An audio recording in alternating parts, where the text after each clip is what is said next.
আজকে আমরা দেখব কিভাবে এই ধরনের কাট টেক্সট অ্যানিমেশন তৈরি করা যায়। তো চলো আর কথা না বাড়িয়ে ভিডিও শুরু করা যাক। সো হ্যালো এভরিওয়ান, আমরা চলে এসেছি দাভিন্সির মধ্যে। ফার্স্ট অফ অল আমাদেরকে ইফেক্ট প্যানেলের মধ্যে গিয়ে এখান থেকে ফিউশন পেজটা নিয়ে নিতে হবে। আজকে সব কাজটুকুই ফিউশন পেজের মধ্যে করব, বাকি বাইরে আমাদের কোনো কাজ নেই।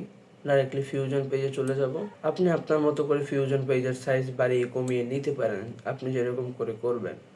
তারপর আমি একটি ব্যাকগ্রাউন্ড সিলেক্ট করব। এখানে ব্যাকগ্রাউন্ডটাকে মিডিয়া আউটের সাথে কানেক্ট করব। তারপর ব্যাকগ্রাউন্ডটাকে সিলেক্ট করা অবস্থায় একটি টেক্সট নোট নিয়ে নেব। টেক্সট নোট নিয়ে নেওয়ার পর এখান থেকে আপনি যেটা লিখবেন ওইটা লিখতে পারেন। আমি জাস্ট এখানে লিখব CUT কাট। ওকে, তারপর আমরা এখান থেকে একটি ফন্ট সিলেক্ট করে নেব এবং খেয়াল রাখবেন যেন অবভিয়াসলি সেইটা বোল্ড ফন্ট হয়, যাতে আপনার কাজ করতে সুবিধা হবে। আমি এইটা নিয়ে নিচ্ছি, এটা একটু সাইজটা বাড়িয়ে নিব, সাইজটা আরও একটু বাড়িয়ে নিব। তারপর টেক্সট নোডের সাথে রেক্ট্যাঙ্গেল নোটটা অ্যাড করে নেব। আমি আমার সাইজ মতো করে এটাকে বড় ছোট করে নেব, একটু ঘুরিয়ে নেব উপরের দিকে উঠিয়ে। আপনি আপনার মতো করে যেরকম করে আপনার কাছে ভালো হয় আপনি ওরকম করে নেবেন। আমি আমার মতো করে নিচ্ছি। খেয়াল রাখবেন যাতে দেখতে একটু ভালো দেখে। যদি আপনি এদিক ওদিক বেশি দিয়ে ফেলেন হয়তো বা তাদের ভালো নাও দেখাতে পারে।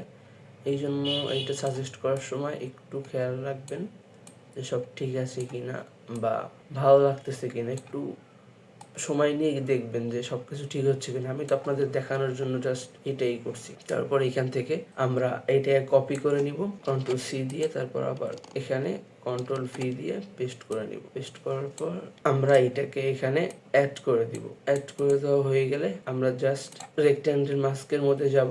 যাওয়ার পর এখান থেকে এই অপশনটি 1 করে দিব। ওকে, আমাদের মোটামুটি কাজ শেষ হয়ে গিয়েছে। তারপর আমরা মার্জ নোডের মধ্যে যাব।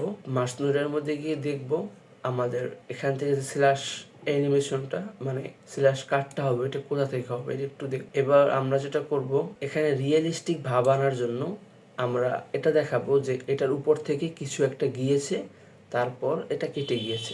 এই জন্য আমরা আরেকটি ব্যাকগ্রাউন্ড নেব। এখান থেকে ব্যাকগ্রাউন্ডটাকে এইটার সাথে মার্জ করে নিব। তারপর ব্যাকগ্রাউন্ডে আমরা একটি সার্কেল লাগিয়ে নিব।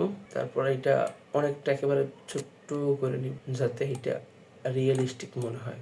একেবারে ছোট করে নেবেন, কিন্তু একেবারে ছোট না যাতে কেউ না দেখে, যাতে দেখা যায়। যেহেতু আমাদের ব্যাকগ্রাউন্ড ব্ল্যাক আর এইটাও ব্ল্যাক, এই জন্য এটা দেখা যাচ্ছে না। এই জন্য আমি এটাকে অন্য একটি কালার করে দিচ্ছি। ওকে, আমি এটাকে গ্রিন করে দিলাম।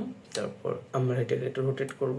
রোটেট করে দেখি সব ঠিক আছে কিনা। ওকে, এটা একটু ছোট করলে ভালো হবে। ওকে, এনাফ। এবার আমরা এখানে যে দাগটা আছে কেটে যেটা গেছে, যেটা থেকে বোঝা যাচ্ছে যে এটা কেটে গিয়েছে, এইটা বরাবর আমরা এটাকে সিলেক্ট করে নেব। সিলেক্ট করার পর আমরা এইটা একটু উপরে নিচে করে দেখব ঠিক আছে কিনা। বাস, ওকে। প্রথমে আমাদের টেক্সটের উপর থেকে ছোট একটি কিছু যাবে, তারপর আমাদের টেক্সটটি কেটে যাবে। এটা হচ্ছে আমাদের কাটার নিয়ম। ওকে, এই জন্য আমরা প্রথমে এইটা কি ফ্রেমিং করব। এইটার কি ফ্রেমিং করার পর তারপর সামনে যাব। ফার্স্ট অফ অল আমরা এখানে একটা কি ফ্রেম লাগিয়ে নিব। কয়েক ফ্রেম পর এখানে এসে আমরা আবার একটা কি ফ্রেম লাগাবো। আমরা প্রথম কি ফ্রেমে এসে এখানে যেটার মাধ্যমে আমাদের টেক্সটটা কেটে যাবে ওইটাকে প্রথমে ওইটার দ্বিতীয় কি ফ্রেমে এসে ওইটার জায়গা মতো ওইটাকে রেখে দিতে হবে। একটা জিনিস খেয়াল রাখবেন, এইটা এখানে সিলেক্ট করে নেবেন। এটা সিলেক্ট করে নিলে আপনার এখানে দেখা যাবে যে আপনার এটা কোন দিকে যাচ্ছে বা কি হচ্ছে না হচ্ছে।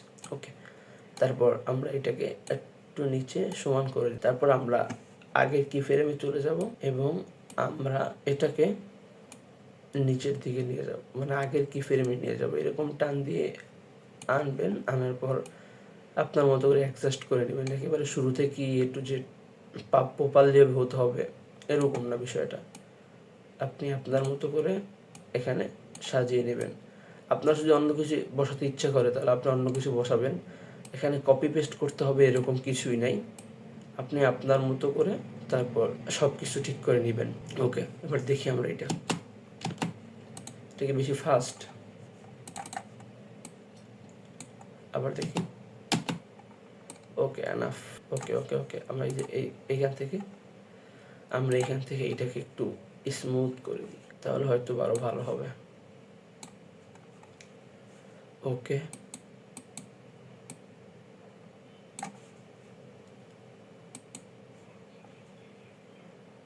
এইটাকে শুধু এখান থেকে এরকম করে ছেড়ে দিবেন না, এইটাকে আপনার মতো করে একটু নিজের মতো করে একটু এডিট করে নেবেন। আমি এইটাকে উপরেরটাকে বাড়িয়ে দিচ্ছি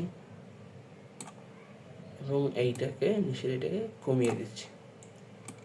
ওকে, এবার দেখি আমরা আবার, এবার কেমন স্মুথ লাগতেছে না।